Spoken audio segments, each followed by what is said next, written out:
बिस्मिल्लाहिर्रहमानिर्रहीम, अस्सलाम वालेकुम स्टूडेंट्स। बेटा आज हम क्योंकि नया चैप्टर स्टार्ट कर रहे हैं, अब आप तमाम बच्चों के साथ ये सीन है कि आप तमाम बच्चों ने कुछ टॉपिक्स यूनिट नंबर 2 के, यूनिट नंबर 1 तो मैंने सिरे से कराया ही नहीं, मैंने स्टार्ट ही यूनिट नंबर किससे लिया था, 2 से लिया था। अच्छा, यूनिट नंबर 2 क्योंकि इस तरह से हुआ है कि कोई लेक्चर हुआ, कोई लेक्चर आप लोगों का मिस हो गया, फिर बारिश हो गई, फिर क़यामत आ गई, इस तरह से सिलसिले चलते रहे, ठीक है ना। तो यूनिट नंबर 2 जो है ना, आप लोगों को उस रिदम से नहीं हो पाया जैसे होता है, लेकिन अब यूनिट नंबर 3 से, अच्छा यूनिट नंबर 2 की मैं प्रॉपर रिकॉर्डिंग भी नहीं कर पाया था, लाइव क्लासेस भी यूनिट नंबर 2 की नहीं हो पाई, लेकिन यूनिट नंबर 2 में मुकम्मल तुम लोग को रिवाइज करवाऊंगा। तो समझ लो यूनिट नंबर 2 अगरचे हो गया है, लेकिन क्योंकि आप में से मेजॉरिटी जो बच्चे उन्होंने यूनिट नंबर 2 नहीं किया हुआ, आप सब लेट आए, तो यूनिट नंबर 2 इंशाल्लाह मैं किसी भी दिन रिवाइज करवा दूंगा, सैटरडे संडे में या एक्स्ट्रा बुला के इसमें इसके बाद क्लास लगा के। लेकिन कोशिश कीजिएगा यूनिट नंबर 3 से आपकी कोई क्लास मिस ना हो, लेक्चर वाइज आप आगे चलते रहें। जैसे आज मैं पहला लेक्चर दे रहा हूँ यूनिट नंबर 3 का। यूनिट नंबर 3 में ना बुनियादी तौर पे आपने सिर्फ और सिर्फ 3 टॉपिक्स हैं जिनको पढ़ना है। बुनियादी तौर पे कितने टॉपिक्स को पढ़ना है? 3 टॉपिक्स को। सबसे पहले नंबर पे जो टॉपिक है न्यूटन्स लॉ ऑफ मोशन है। अच्छा, न्यूटन लॉ ऑफ मोशन के हवाले से मैं आपको क्लियर कर दूं कि कोई इंपॉर्टेंट टॉपिक नहीं है, ये मैट्रिक लेवल का टॉपिक है। अभी कराऊंगा, आज कराऊंगा, आज ही क्या कर दूंगा, खत्म कर दूंगा, इसकी इससे ज्यादा इज्जत है भी नहीं। असल जो टॉपिक इस चैप्टर में से आएगा या आ सकता है या आता है, वो है momentum, law of conservation of momentum और इलास्टिक इन इलास्टिक कोलिजन वाली डेरिवेशन। ये 3 टॉपिक्स हैं जिनके अंदर पूरे ये चैप्टर घूमेगा। और मैं आज आप लोगों को जानबूझ के, आज मैं जानबूझ के, पहले लेक्चर है ये, न्यूटन के लॉज ऑफ मोशन नहीं करवा रहा मैं आज जानबूझ के, क्योंकि मैं अगर न्यूटन लॉ ऑफ मोशन आज स्टार्ट कराऊंगा, कल की क्लास बचेगी, तो कल मैं मोमेंटम और इंपल्स स्टार्ट कराऊंगा, टेम्पो नहीं बन पाएगा वो वाला। तो मैं आज जानबूझ के आपको कौन सा टॉपिक स्टार्ट करवा दे रहा हूं, मोमेंटम और इंपल्स। मोमेंटम और इंपल्स के बाद कल मैं आपको क्या करवाऊंगा, law of conservation of linear momentum, ताकि एक पूरा पोर्शन हमारा क्या हो जाए, कंप्लीट हो जाए। तो फिर नेक्स्ट वीक जब हम करेंगे ना टॉपिक को, नेक्स्ट वीक जब टॉपिक करेंगे, तो next week elastic inelastic के बाद फ्रिक्शन और लॉ ऑफ अपना न्यूटन लॉ ऑफ मोशन वाला टॉपिक कवर करेंगे। इसमें दोनों टॉपिक, फ्रिक्शन भी और न्यूटन लॉ ऑफ मोशन भी, इतने ज्यादा अहम टॉपिक नहीं है, बस गुजारे लायक हैं। लेकिन ये जो 3 टॉपिक्स हैं ये बहुत ज्यादा क्या है, अहम है। तो मेरे पहले लेक्चर में न्यूटन लॉज ऑफ मोशन के बजाय मैं कौन सा टॉपिक स्टार्ट करवा रहा हूं, मोमेंटम और इंपल्स। अब आप तमाम बच्चे पहले टॉपिक की हेडिंग डालें, जल्दी से लिखें लीनियर मोमेंटम। लीनियर मोमेंटम की हेडिंग डालें और लिखें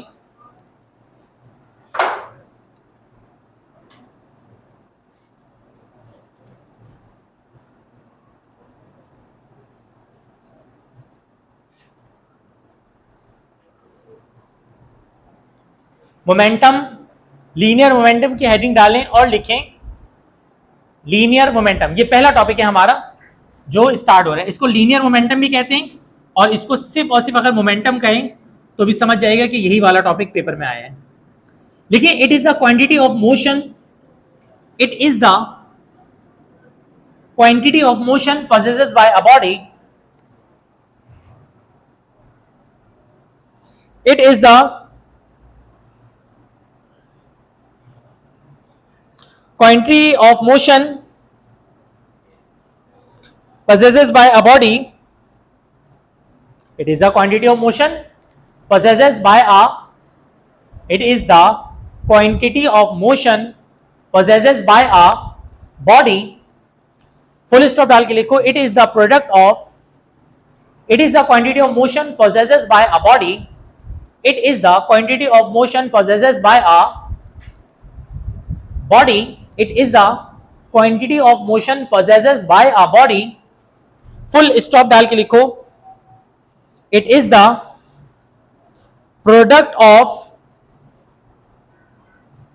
mass and velocity, it is the product of mass and velocity, it is the product of, it is the product of mass and velocity, it is the product of mass and velocity. Mathematically, it is the product of mass and velocity. Mathematically, करके line change करके नीचे लिख लो P is equal to mv। Mathematically P is equal to mv। Mathematically P is equal to mv। ये जो लिखा हुआ बेटा जल्दी से लिख लो, mathematically P is equal to mv। अच्छा, अब मेरा बेटा जरा तवज्जो के साथ सुनना शुरू कीजिएगा। और देखो, मोमेंटम को पढ़ाने से पहले ना मैं आपको बड़ी एक फनी बात बताऊं, बहुत फनी बात है ये। किसी भी चीज के मुतालिक हमें नॉलेज है या नहीं है, इसका पता कैसे चलता है ये बताओ। ये चीज हमें समझ में आई भी है या नहीं समझ में आई भी है, हमें कैसे पता ये चीज के कॉन्सेप्ट क्लियर है या नहीं है, कैसे पता चलेगा?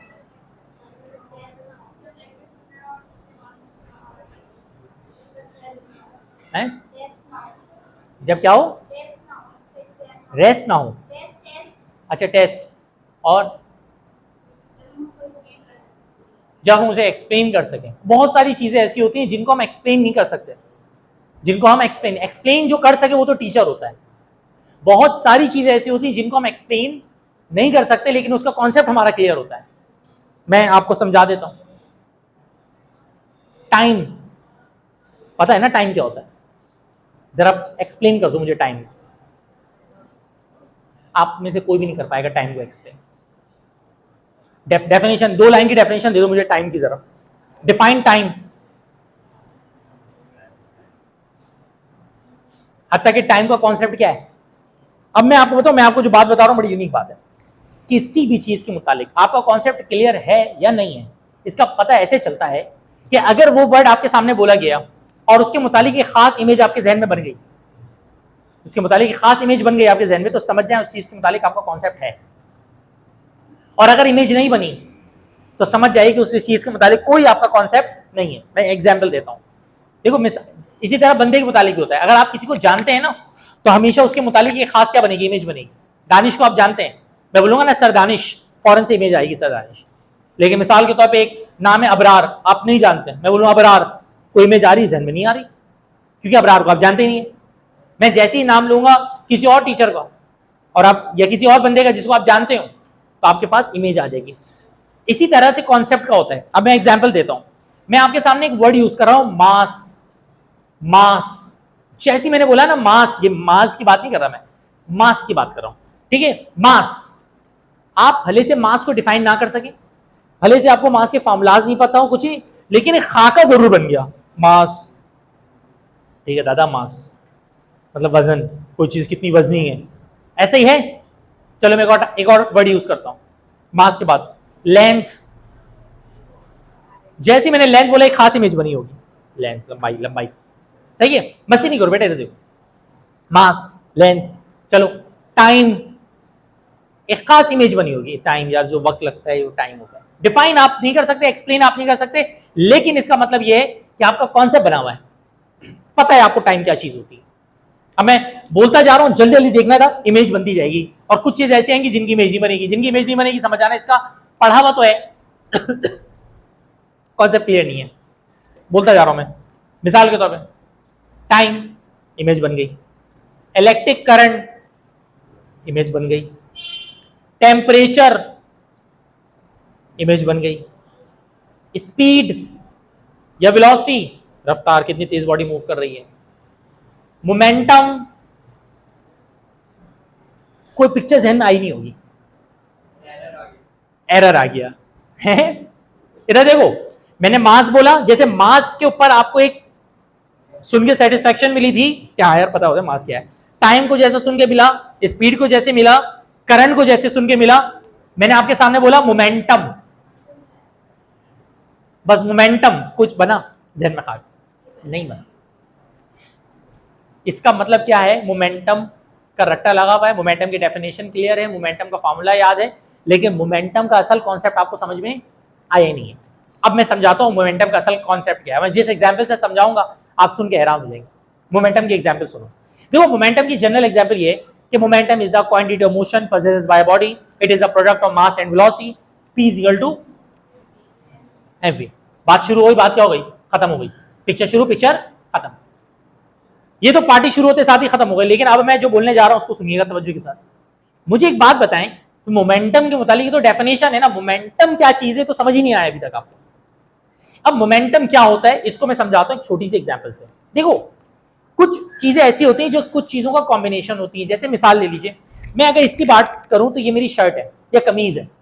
अगर मैं आपके सामने वर्ड यूज करूं शर्ट या कमीज, तो आपके जहन में सिर्फ और सिर्फ क्या आएगी? शर्ट या फिर कमीज, उसकी इमेज आएगी। अच्छा ये ट्राउजर है या शलवार है। अगर मैं आपके सामने वर्ड यूज करूं शलवार या ट्राउजर, तो अगेन आपके इमेज में या पैंट वगैरह, तो आपके जहन में सिर्फ और सिर्फ किसकी इमेज आएगी? शलवार या ट्राउजर की इमेज आएगी। अगर मैं दुपट्टे की बात करूं तो सिर्फ दुपट्टे की बात आएगी, ऐसा ही है। लेकिन अगर सपोज कर लो मैंने शर्ट बोली, मैंने जब बोला शर्ट, मैंने जब बोला सिर्फ कमीज तो सिर्फ कमीज जहन में आई। जब मैंने कहा ट्राउजर तो सिर्फ ट्राउजर जहन में आ रहा है। लेकिन इमेजिन करो मैं वर्ड यूज करूं ड्रेस। अब मुझे एक बात बताओ, ड्रेस के नतीजे में क्या आपके जहन में सिर्फ शर्ट आई, या आपके ड्रेस के नतीजे में शलवार और कमीज पूरा जो ड्रेस है वो जहन में आ गया एक साथ?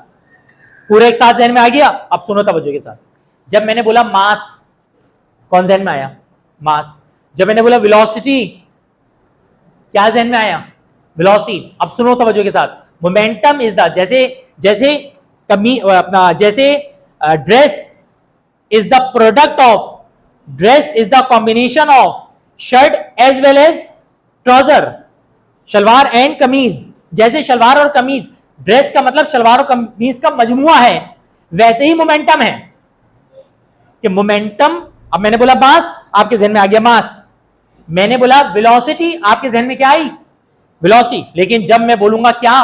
मोमेंटम, तो एक साथ आपके जहन में दो चीजें आनी चाहिए, मास भी और वेलोसिटी भी।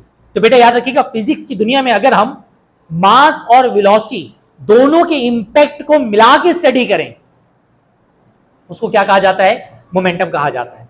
उसे क्या कहा जाता है? मोमेंटम। सो इसी वजह से अब आज डेफिनेशन आपको समझ में आई होगी कि momentum is the product of, जो है, मास एंड वेलोसिटी। याद हो गया, momentum is the product of mass and velocity. अच्छा अब देखो, मास बढ़ाओगे मोमेंटम बढ़ जाएगा, मास कम करोगे मोमेंटम क्या हो जाएगा? कम हो जाएगा। इसी तरह वेलोसिटी भी बढ़ाओगे तो मोमेंटम बढ़ जाएगा, और वेलोसिटी कम करोगे तो मोमेंटम क्या हो जाएगा? कम। इसके एग्जांपल इस तरह से, मिसाल ले लीजिए, आपको आगे एक ट्रक हिट करता है और एक साइकिल हिट करती है, तो बताइए सही वाला धक्का, सही वाला जो हड्डियां टूटेंगी किसमें टूटेंगी? ट्रक। क्यों? हत्या के दोनों की वेलोसिटी इमेजिन कर लो सेम है, क्योंकि ज्यादा मास ट्रक का है। अब सपोज करो आपके सामने आके दो साइकिल टकराती हैं, दोनों के मास एक जैसे, लेकिन एक साइकिल बहुत स्पीड से आके टकरा रही है और एक स्पीड स्लो है, तो अब बताएं किसका इंपैक्ट ज्यादा आएगा आपके ऊपर? जिसकी स्पीड ज्यादा है। इसका मतलब मोमेंटम स्पीड पे भी डिपेंड कर रहा है और मोमेंटम साथ साथ, बात समझ में आ गई? सो momentum is the product of mass and velocity. अब बेटा इसके नीचे हेडिंग डाले यूनिट्स, लीनियर मोमेंटम के लिख लेना, इसके नीचे सब हेडिंग डाले यूनिट्स। अच्छा बेटा देखो, यूनिट्स की हेडिंग डाल दी। यूनिट्स की हेडिंग डाल के देखो, इसके ना 3 यूनिट्स याद करनी है आपने। एक तो सिस्टम इंटरनेशनल होता है, एसआई का मतलब क्या होता है? पहले इधर देखो भाई, जवाब दे लो। एसआई का मतलब क्या होता है? सीजीएस का मतलब होता है सेंटीमीटर ग्राम सेकंड, ये वाला सिस्टम कहलाता है। और एफपीएस का मतलब होता है फुट पाउंड सेकंड, ठीक है? सेंटीमीटर ग्राम सेकंड, और एफपीएस का मतलब होता है फुट पाउंड सेकंड।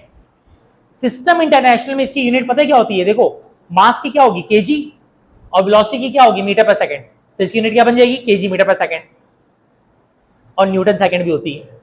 सीजीएस में इसकी यूनिट होती है डाइन इंटू सेकंड। क्या यूनिट होती है? Dyne into second. ये वाली डाइन नहीं है जो डाइन आपकी जिंदगी में आती है, ये वो वाली डाइन है, ये दूसरी डाइन है, सही है? Dyne into second.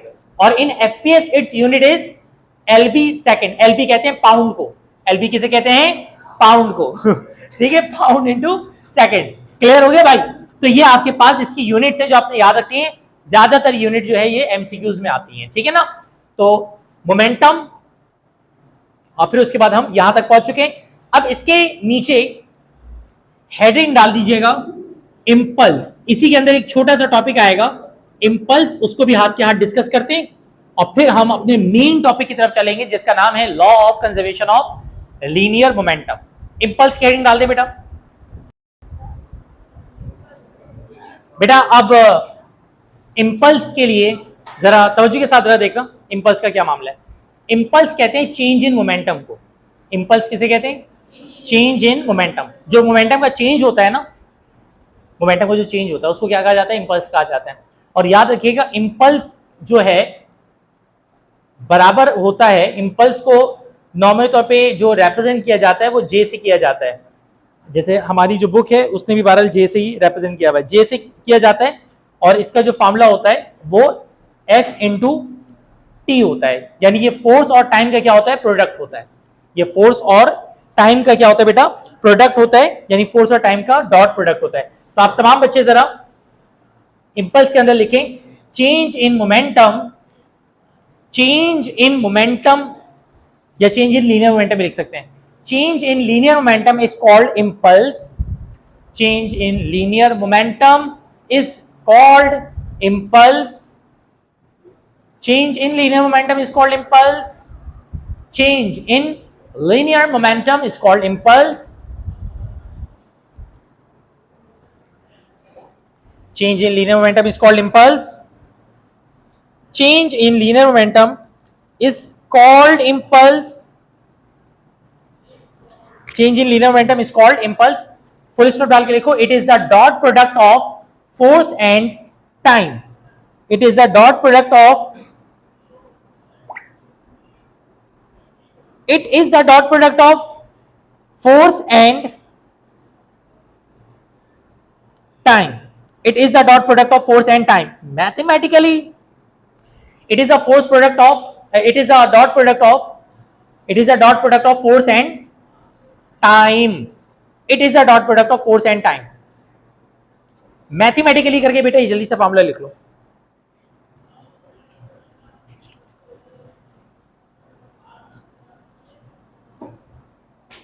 अब बेटा क्वेश्चन लिखवा दे रहा हूं, ये वाला क्वेश्चन आता है किस तरह से, या बल्कि एक काम करो हेडिंग डाल दो, सवाल पता है किस तरह आएगा? सवाल आएगा state and prove law of conservation of linear momentum, या फिर सवाल आएगा state and explain law of conservation of linear momentum. सवाल लिखना चाहो लिख लो, अदरवाइज हेडिंग डाल दो कल के टॉपिक की, जो मेन टॉपिक है हमारा law of conservation of linear momentum, जो कल हम स्टार्ट करेंगे इंशाल्लाह। हेडिंग डाल दो मोमेंटम एंड इंपल्स, ये भी कोई इतना अहम टॉपिक नहीं था, ये आपके पास इंपॉर्टेंट टॉपिक है। हेडिंग डाल दो law of conservation of linear momentum. इंशाअल्लाह अज़्ज़ कल की क्लास में हम law of conservation of linear momentum का टॉपिक कवर करेंगे। अपना ख्याल रखिएगा, अल्लाह हाफिज।